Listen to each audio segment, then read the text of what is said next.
మాట్లాడకూడదా? అంటే మనం ప్రత్యర్థులమే కానీ శత్రువులం కాదు.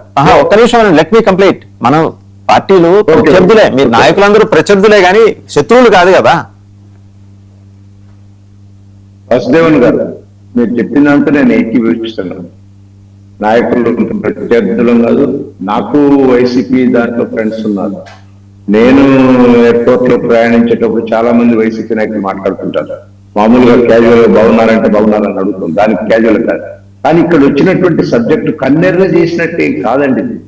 అంటే రాబోయే భవిష్యత్తులో పార్టీది ఇట్లాంటిది ఏదైనా జరిగినప్పుడు ఏంటంటే కార్యకర్తల్లో ఒక రకమైనటువంటి హీనభావం వస్తుంది. మా పార్టీ కార్యకర్తలు కానీ వాళ్ళ పార్టీ కార్యకర్తలు పొద్దున్న లేస్తే కుమ్ములాడుకుంటున్నాం మనం. ఏదో అలో అంటే అంతవరకే కానీ మరీ భుజాలు రాసుకొని లేకపోతే ఇంకా అందుకని పార్టీ స్ట్రిక్ట్ డిసిషన్ తీసుకుంది. ఇప్పుడు వేదికల మీద పాల్గొనొద్దు అని ఎందుకు తీసుకుంటుంది అంటే వాళ్ళు అలాంటి రాజకీయాలు ప్రవేశపెట్టారు వైసీపీ వాళ్ళు. కనీసం వ్యక్తులు మాట్లాడుకోలేనటువంటి వ్యవస్థను తీసుకొచ్చారు ఈరోజు. కాబట్టి అలాంటి వ్యవస్థలో మనం ఉన్నప్పుడు సపోజ్ నిజంగా కూడా బోండమ్మ గారు ఏదో మాట్లాడితే కూడా ఏదో పక్కన వచ్చి కూర్చొని మాట్లాడి చేశారు. రేపు ఇంకేదో ఎక్కడన్నా వేరే ఆయన ఇంకొక ఆయన మాట్లాడితే ఇంకొక కథనా అనేది. అంటే ఒక రాజకీయమైనటువంటి సంక్లిష్టతను తీసుకొచ్చే పరిస్థితి కూడా తీసుకొచ్చారు. అంటే ఒక రకమైన అపోహలు క్రియేట్ చేసి ఇప్పుడు ఇవాళ సోషల్ మీడియాలో వచ్చిన దానికి దాన్ని ఎక్స్ప్లెనేషన్ అడిగితే ఆయన బొమ్మమ్మ చెప్పాడు, this is the practical another people also అని చెప్పాడు. ఆయన ఓపెన్ గా చెప్పాడు, ఇది చాలా బాగుంది, పార్టీకి నేను కట్టుబడి ఉన్నవాడిని, రాబోయే రోజుల్లో కూడా ఇలాంటివి వచ్చినప్పుడు నాయకులు కొంచెం జాగ్రత్తగా ఉండటానికి ఇది ఒకటి ఉపయోగపడ్డది పార్టీకి కూడా అని నిన్న చెప్పిన దాంట్లో కూడా చెప్పాడు. కాబట్టి దీని మీద పెద్ద అంతా నేను వెంకటేశ్వరరావు గారితో ఏకీపిస్తున్నాను, పెద్ద చర్చాంశనీయాంశం కూడా కాదని. రైట్. ఇంకొక అంశం ఉందండి, అది మాట్లాడి నేను మన రాజశేఖర్ గారి దగ్గర. గౌతు శిరీష్ గారు, జోగి రమేష్ గారు ఒకేసారి వేదిక పంచుకున్నారు. Sardar Gouthu Latchanna, again unparallel character, మనందరికీ ఆరాధనీయుడు ఆయన కూడా. వారి విగ్రహావిష్కరణ ఐ బిలీవ్ కృష్ణాజినగర్ మ్యూజియంలో జరిగింది అనుకుంటాను. ఆ కార్యక్రమానికి జోగి రమేష్ గారితో ఆ వేదిక పంచుకున్నందుకు గాను ఆవిడ మీద కన్నెర్ర చేశారు, ఆవిడ మీద ఆగ్రహించారు, ఆవిడని కూడా వివరణ కోరారు.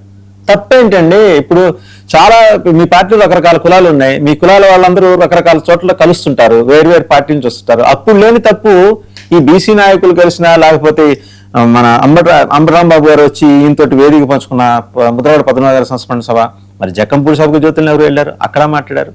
లేని అభ్యంతరాలు ఇక్కడే ఎందుకు వస్తున్నాయి? గౌతు శిరీష్ గారు ఆ రోజు ఎందుకు ఎక్స్ప్లెనేషన్ అడిగారు? తప్పేం చేసింది ఆవిడ? వాసుదేవన్ గారు మంచి ప్రశ్న అడిగారు. నేనే గౌతు శిరీష్ గారికి తీసుకొద్దాం అనుకున్నా, మీరే అడిగారు. బెస్ట్ ప్రశ్న. ఇక్కడ రెండు అంశాలండి. వ్యక్తులుగా మామూలుగా మాట్లాడి స్నేహపూర్వకంగా ఉంటే వాళ్ళు, కానీ క్యారెక్టర్స్ డిపెండ్ అపాన్ ద ఇండివిజువాలిటీస్. ఇప్పుడు జోగి రమేష్ క్యారెక్టర్ కానీ, అంబటి రాంబాబు క్యారెక్టర్ కానీ పార్టీల యొక్క ప్రభావం మీద పడుతుంది. వాళ్ళు చేసినటువంటి క్రియలు కానీ, వాళ్ళు చేసినటువంటి వ్యవహారాలు కానీ, అవన్నీ కూడా పార్టీ కార్యకర్తలో ఒక న్యూనత భావం వచ్చేసినప్పుడు పార్టీ కార్యకర్తల కింద కేడర్ ఏమనుకుంటుందంటే, అరే మనం ఇంతగానో ఇట్లా చేస్తున్నాం, ఈ రకంగా పోరాటాలు చేస్తున్నాం, వీళ్ళు అలాయ్ బలాయ్ అనుకుంటున్నారు, ఇది ఎక్కడ ఎంతవరకు సాధ్యం అనేది వచ్చేసే ఫీలింగ్ లో వచ్చింది.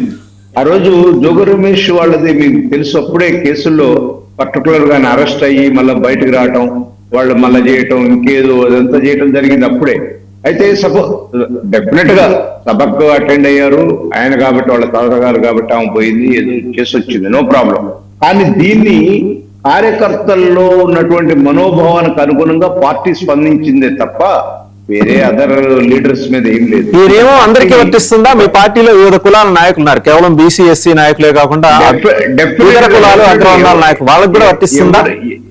ఎవరికైనా వర్తిస్తుంది. ఎవరైనా సరే పార్టీలో నీచంగా, నేను ఒక ఎగ్జాంపుల్ చెప్తాను, అంటే మీడియాకు రాంది ఇంతవరకు.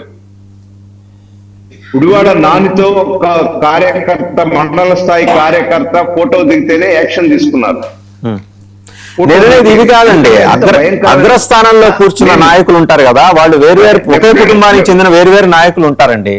ఏదో ఒక కార్యక్రమంలో కలుసుకుంటారు, పరస్పరం నమస్కారాలు పెట్టుకుంటారు, బాగున్నారా అమ్మా అని అడుగుతారు, వారు కూడా బాగున్నాను సార్ అంటారు.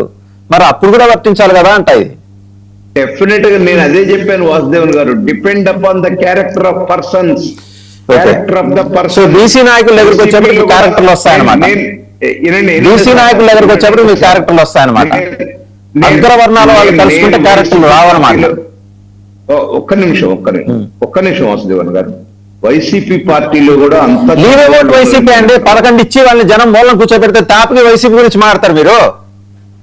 లీవ్ అబౌట్ వైసీపీ ఎందుకు రోజు వైసీపీ నామస్మరణ చేస్తారు? వదిలేయండి వాళ్ళని. మీరు పవర్ లో ఉన్నారు, 164, యు ఆర్ మైటీ నౌ. వాళ్ళు ఎక్కడున్నారండి? They are nowhere. వాళ్ళ భావనండి. అరే ఇవాళ చూసారండి, ఇవాళ కనీసం ప్రశ్నపత్రం లీక్ కాలేదు, ప్రశ్నపత్రం ఎక్కడ మళ్ళీ మాట్లాడతా ఆ సబ్జెక్ట్ లోకి వస్తాం. రాజశేఖర్ గారు అంటే వస్తా ఉంది, ఆ సబ్జెక్ట్ ఉంది, వాళ్ళిద్దరు కూడా మాట్లాడాలి. ఆ సబ్జెక్ట్ ఉంది, వాళ్ళిద్దరు కూడా